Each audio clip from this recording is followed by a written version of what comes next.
ঝা চকচকে নীল সাদা ভবন রয়েছে, সেখানে কিছু ডাক্তার নার্স থাকলেও কিন্তু চিকিৎসা পরিষেবা মানুষ পাচ্ছেন না। গাজল গ্রামীণ হাসপাতালকে উন্নীত করা হয়েছে স্টেট জেনারেল হাসপাতালে। স্বাভাবিকভাবেই বহু বিশেষজ্ঞ চিকিৎসক যোগ দিয়েছেন এই হাসপাতালে। তাই শুধু গাজল ব্লক নয়, গাজল স্টেট জেনারেল হাসপাতালে চিকিৎসা পরিষেবা নেওয়ার জন্য ছুটে আসেন উত্তর এবং দক্ষিণ দিনাজপুর জেলার বহু মানুষ।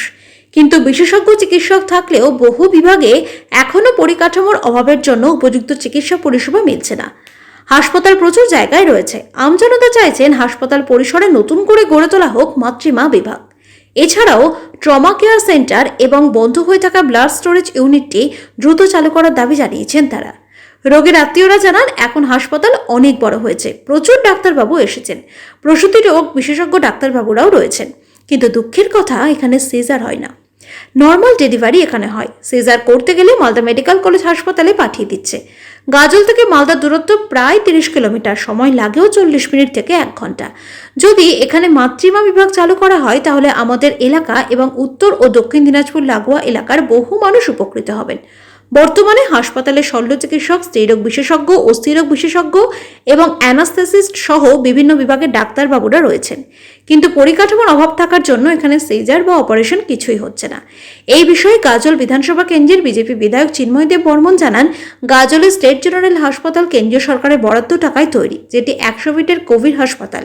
বর্তমানে রাজ্য সরকার কেন্দ্রীয় সরকারের কোনো কাজকে সামনে আনতে চান না। তাই মাননীয় মুখ্যমন্ত্রী মমতা বন্দ্যোপাধ্যায় গাজল সফরে এসে হাসপাতাল ভবন তৈরি হওয়ার পর সেটা স্টেট জেনারেল হাসপাতাল বলে ঘোষণা করেন, কিন্তু পরবর্তীতে দেখা গেল যে সেখানে চিকিৎসা পরিষেবা দেওয়া হচ্ছে না।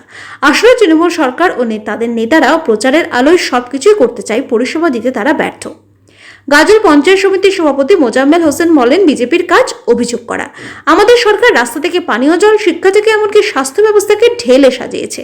কিছু সমস্যা রয়েছে, সেই বিষয়ে আমরা ইতিমধ্যে সিএমওএইচ ডিএম সাহেবকে জানাবো।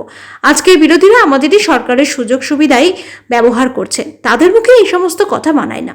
মালদা জেলা মুখ্য স্বাস্থ্য আধিকারিক সুদীপ্ত ভাদুরী জানান, গাজল স্টেট জেনারেল হাসপাতালে সিজার হচ্ছে না এটা সত্য, তবে আমাদের ওখানে নর্মাল ডেলিভারি হচ্ছে। আমাদের হাসপাতালে 4 জন স্ত্রীরোগ বিশেষজ্ঞ চিকিৎসক রয়েছেন। আমরা খুব শীঘ্রই অপারেশন থিয়েটার, ব্লাড ব্যাংক আমরা করব। ইতিমধ্যেই তার জন্য সরকার অর্থ বরাদ্দ করে দিয়েছে। খুব শীঘ্রই কয়েক মাসের মধ্যে সিজার পরিষেবা চালু হয়ে যাবে। গর্ভবতী মহিলাদের ট্রিটমেন্টটা আবার ব্লক লেভেলেও হয়। ট্রিটমেন্ট মানে আপনারা হয়তো বলতে চাইছেন সিজার হচ্ছে না, নিশ্চিতভাবে সিজার ওখানে এখনো চালু করা যায়নি। নর্মাল ডেলিভারি তো প্রচুর হচ্ছে, গাজলের নর্মাল ডেলিভারি মানে আমার রাজ্যের মধ্যে অন্যতম বেশি। 4 জন গাইনোকোলজিস্ট আছে। আপনারা হয়তো এটা খেয়াল করেছেন যে এখন ওখানে কোনো প্রসূতি মা যদি যায় তাকে কিন্তু সাধারণ চিকিৎসকের দিকে যাওয়াই হয় না, কারণ দুরকম ইমার্জেন্সি প্যারালালি রান করে। গাইনোকোলজিস্টটা আলাদা ইমার্জেন্সি আমরা করে দিয়েছি। যে কোনো গর্ভবতী মা ওখানে গেলে একজন গাইনোকোলজিস্ট তাকে দেখে। নর্মাল ডেলিভারি ওখানেই হয়, সিজারিয়ান সেকশন ওখানে হয় না, এবং খুব শীঘ্রই, কারণ অলরেডি টাকা স্যাংশন করে দিয়েছেন সরকার, ওখানে পুরনো হাসপাতালে কিন্তু রিপেয়ার রিনোভেশন শুরু হয়ে গেছে। সেখানে অপারেশন থিয়েটারটা পূর্ণভাবে নতুনভাবে সাজিয়ে অপারেশন থিয়েটার চালু হয়ে যাবে। অ্যানেস্থেটিস্ট যা পোস্টিং হওয়ার মোটামুটি আমার 2-3 জন আছেন, তারা অ্যানেস্থেশিয়া দেবে। সুতরাং ওখানে সিজার শুরু হয়ে যাবে খুব শীঘ্রই। এই সমস্যাটা কয়েক মাসের মধ্যেই মিটে যাবে। বাউন্ডারি ওয়ালের জন্য আমরা কিন্তু অলরেডি স্যাংশন পেয়েছি। এখনই যদি রিসেন্টলি যান, নিয়ার অ্যাবাউট 70% বাউন্ডারি ওয়াল কিন্তু কমপ্লিট হয়ে গেছে। সুতরাং গাজল হাসপাতালও ডেভেলপ করছেন। আজকেও ভিডিও কনফারেন্স হয়েছে, সেখানেও আমরা জানিয়েছি পরবর্তী যে স্টেপগুলো আমরা বলেছি। আরও ওখানে অক্সিজেন পাইপলাইন, অক্সিজেন চালু হয়ে যাচ্ছে, ব্লাড সেফটির জন্য ব্লাড স্টোরেজের রুমও শুরু হয়ে যাবে। এগুলো প্রত্যেকটা জিনিসই এক করে ডেভেলপ করে যাবে। একটা ঘোষণা, তার ফাংশনিং শুরু হয়েছে। 100 বেড একটা নতুন বিল্ডিং, এখন পেশেন্ট যাচ্ছে, নতুন ইমার্জেন্সি হয়েছে, এতজন স্পেশালিস্ট ডাক্তার দেখছে। রাতারাতি সব পাল্টে যায় না স্বাস্থ্য দপ্তরে, কিন্তু পাল্টে যাচ্ছে। এই গাজল হসপিটালে এসেছি, আমার পেশেন্ট আছে, তো পেশেন্ট অ্যাডমিশন করেছি। তার জন্য সমস্যা বলতে, কিছুদিন আগে আমারই মানে বৌমাকে এখানে অ্যাডমিশন করেছিলাম, তো সিজারের ওর দরকার ছিল। সেখানে সেই পরিষেবাটা আমরা এখানে পাইনি, তার জন্য মালদা সদরে আমাদেরকে নিয়ে যেতে হয়েছিল। তারপরে ব্লাড ব্যাংকের যেটা সমস্যা, ব্লাড ব্যাংক এখানে নেই। আমাদের যদি ব্লাড দরকার হয় তো আমাদের সেই পরিষেবাটা আমরা এখান থেকে পাই না। সিজারের ব্যবস্থা এখানে দেখছি না, পাইনি। আমরা চাইছি, আমরা যেহেতু এখানকার স্থানীয় বাসিন্দা, তো আমরা মানে সাধারণ সিজারের ব্যাপারে আমাদেরকে মালদা যেতে হয়। তো যদি এখানে সিজারের ব্যবস্থা হয় তাহলে আমরা সবাই ভীষণভাবে উপকৃত হই। আর ব্লাড ব্যাংক অবশ্যই তার সাথে। ওষুধপত্র আমি আজকে যেমন বাচ্চাটাকে অ্যাডমিশন করেছি তার আমাকে কিন্তু কিনে নিতে হয়েছে বাইরে থেকে, কোনো ওষুধ আমি পাইনি এখান থেকে। অ্যাম্বুলেন্স যেতে আসতে মানে অনেক সময় বাচ্চা হয়ে যায়, অ্যাম্বুলেন্সেই বাচ্চা হয়ে যায়। আমরা চাইছি এখানে যেন সমস্ত পরিষেবাগুলো ঝিকঝাকভাবে হয়, যেন আমরা মানে সহজেই সবগুলো সঠিকভাবে পরিষেবাগুলো পাই। আমাদের বাইরে থেকে হসপিটাল দেখতে খুব সুন্দর হয়েছে এবং মানে তার সাথে যদি একটু পরিষেবাটা উন্নত হতো তাহলে আমরা খুব চিকিৎসার পরিষেবাটা ভালো হতো, তাহলে আমরা একটু উপকৃত হতাম। একটা রুগী নিয়ে আসার কারণে হসপিটালে আসা, এটা একটা যেটা প্রশ্ন করেছেন, এটা সকলের প্রয়োজনীয় প্রশ্ন, সকলের প্রশ্নটাই রয়েছে, পাবলিকের প্রশ্ন গোটা গাজলের, যে আমাদের এত বড় একটা স্টেট জেনারেল হসপিটাল হয়েছে আমাদের গাজলের বুকে, ভীষণ ভালো, এটা আমাদের উপকারে লাগবে সেই আশা রেখে আমরা রুগী নিয়ে আসি। কিন্তু একটা দুঃখের বিষয় যে এখানে আমরা সিজারের কোনো ব্যবস্থা পাচ্ছি না। কোনো প্রসূতি মা যদি এখানে ভর্তি হয় প্রসব যন্ত্রণা নিয়ে, সিজারের কথা যদি বলেন ওনাকে পাঠাতে হয় সেই মালদা সদর, যেখানে প্রায় 25-30 কিলোমিটার। তো সেখানে যেতে যেতে অনেক সময় দেখা গেছে যে রাস্তায় প্রসব যন্ত্রণা ওঠে বা ওখানে বাচ্চা হয়ে যায়, তো গাড়িতেই হয়ে যায়। তো এটা একটা আমাদের আবদার থাকবে যেন এত বড় একটা স্টেট জেনারেল হসপিটাল আমাদের গাজলের বুকে আছে, সেখানে একটা সিজারের ব্যবস্থা হোক।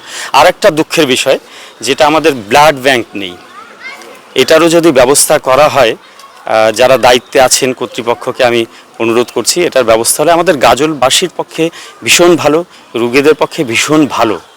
গাজলে যে স্টেট জেনারেল হসপিটালটি রয়েছে, প্রথমেই জানাই সেটি মূলত কেন্দ্রীয় সরকারের বরাদ্দকৃত অর্থে তৈরি একটি কোভিড স্পেশাল 100 বেডের হসপিটাল, যেটির বিল্ডিং নির্মাণের সময় থেকেই আমি বারবার সংবাদ মাধ্যমের মধ্য দিয়ে বিষয়টি প্রচারে আনার চেষ্টা করেছিলাম। কিন্তু বর্তমান রাজ্য সরকার কোনোভাবে করেই কেন্দ্র সরকারের কোনো কৃতিত্ব মানতে চান না বা কৃতিত্ব দিতে চায় না কেন্দ্র সরকারকে। সেই জন্যই মাননীয় মুখ্যমন্ত্রী এই গাজল সফরে এসে সেই বিল্ডিংটি নির্মিত হওয়ার পরে তাকে গাজল স্টেট জেনারেল হসপিটাল বলে ঘোষিত করেন বা ঘোষণা করেন।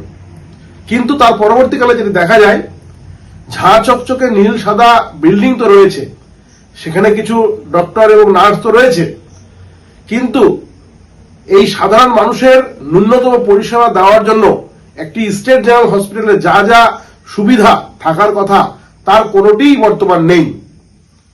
এই গাজলের অধিকাংশ মানুষ তপশিলি জাতি এবং তপশিলি উপজাতি অধ্যুষিত এলাকা অন্তর্ভুক্ত, এই দুই সম্প্রদায়। তারপরে এই এলাকার মানুষ ন্যূনতম চিকিৎসার জন্য আর এখান থেকে প্রায় 30 কিলোমিটার দূরে মালদা মেডিকেল কলেজে ছুটে যেতে বাধ্য হয়। শুধুমাত্র জ্বর, সর্দি, কাশি, বমি এবং লুজ মোশনের মতো এই নর্মাল জিনিসগুলোর চিকিৎসা এখানে হয়। সার্জারি বলে কোনো বিষয় এখানে নেই। একটি স্টেট জেনারেল হসপিটাল, সেখানে সার্জারির কোনো বিষয় নেই। প্রসূতি মায়েদের প্রসব যন্ত্রণা নিয়ে এই 30 কিলোমিটার দূরে গিয়ে মালদা মেডিকেল কলেজে তাদের আর সার্জারি করতে হয় বা তাদের প্রসব হয়, এখানে কোনো ব্যবস্থা নেই। ব্লাড ব্যাংক তো দূরের কথা, ব্লাড ব্যাংকের কোনো পরিকাঠামোই এই স্টেট জেনারেল হসপিটালে নেই। এখানে কি আছে? এখানে আছে শুধুমাত্র শাসক দল তৃণমূলের কিছু নেতার মাঝে মধ্যে আনাগোনা এবং তাদের রাজনৈতিক স্বার্থ চরিতার্থ করার জন্য, আর এটাকে প্রচারের আনা। মানুষের জনগণের পরিষেবার কোনো ব্যবস্থা বা পরিষেবার দিকে তাদের কোনো রকম কোনো নজর নেই। তারা নিয়মিত এই স্টেট জেনারেল হসপিটাল নিয়ে প্রচারের আলোয় রাজনৈতিক স্বার্থ চরিতার্থ তারা করেন, কিন্তু মূলত মানুষের যে পরিষেবা, যে সুস্থ পরিষেবা পাওয়া কথা, তার কোনো ব্যবস্থা এখানে নেই। আমাদের গাজলের উপর দিয়ে 512 এবং 12 নাম্বার জাতীয় সড়ক আর চলে গেছে, সেখানে নিত্য নৈমিত্তিক আর পথ দুর্ঘটনা ঘটে। একটা স্টেট জেনারেল হসপিটালে সেই পথ দুর্ঘটনা বা রোড অ্যাক্সিডেন্টের মতন ঘটনার কোন রকম চিকিৎসার ব্যবস্থা এখানে নেই। সেই জন্য আমরা গাজলবাসী অত্যন্ত বিড়ম্বনায় পড়েছি যে এটাকে আমরা আদৌ স্টেট জেনারেল হসপিটালে মেনে নিব কিনা না। এই মাননীয় মুখ্যমন্ত্রীর দেওয়া সেই নামটাকে আর জোরপূর্বক এখানে প্রেসক্রাইব করা হয়, এখানে বড় বড় করে লেখা হয়, কিন্তু মানুষের যে পরিষেবা সেই পরিষেবা এখানে কোনো ব্যবস্থাই নেই। আমি প্রথমে সংবাদ মাধ্যমের বন্ধু ধন্যবাদ জানাবো এই গাজল স্টেট জেনারেল হসপিটালের সঙ্গে বলার জন্য। তো বিরোধীদের যেটা করা বলছে সে সর্বৈব মিথ্যা। এই জন্যই বলবো, বর্তমান আমাদের যে পশ্চিমবঙ্গের মুখ্যমন্ত্রী মাননীয় মমতা ব্যানার্জি মহাশয় যেভাবে স্বাস্থ্য ব্যবস্থাতে যেভাবে ঢেলে সাজাতে শুরু করেছেন, ঢেলে সাজিয়েছেন, অভূতপূর্ব উন্নতি হচ্ছে, প্রগতির দিকে পশ্চিমবাংলা এগিয়ে চলেছে, এই বিষয়ে কোনো সন্দেহ নেই। তবুও যেহেতু আমরা জানতে পারছি সংবাদ মাধ্যমে বন্ধুদের কাছ থেকে যে ব্লাড ব্যাংকের বিষয়টা যেটা আছে, সিজারের বিষয়টা যেটা আছে, এটা আমরা পঞ্চায়েত সমিতিগতভাবে এবং ব্লক প্রশাসনের পক্ষ থেকে আমরা নিশ্চয়ই এটাকে জানাবো, এবং এটা উদ্বোধন কর্তৃপক্ষ আমাদের যিনি আছেন সিএমও সাহেব থেকে শুরু করে ডিএম সাহেব, ওনাকে আমাদের জানানো হবে। অত্যন্ত তৎপরতার সঙ্গে আমরা এটা বিষয়টা দেখব। আমি চেষ্টা করছি আগামী দিনে যাতে এই সমস্যাগুলো না হয়। আমার যতদূর জানা আছে তাতে খুব শীঘ্রই এটা সমস্যার সমাধান হবে। বিরোধীদের তো বলার এখন কোনো জায়গা নেই, যেনারা বলছেন ওনাদেরকেই আমি প্রশ্ন করবো, এটুকু প্রশ্ন করবো যে আমাদের দিদির দেওয়া যে সমস্ত সুযোগ সুবিধা ওনারা তো ভোগ করছেন, তাহলে এই সমস্ত বিষয় বলে লাভ নাই। ওনারা আমাদের উন্নয়নের সাথ দিক আগামী দিনে এগিয়ে চলার জন্য।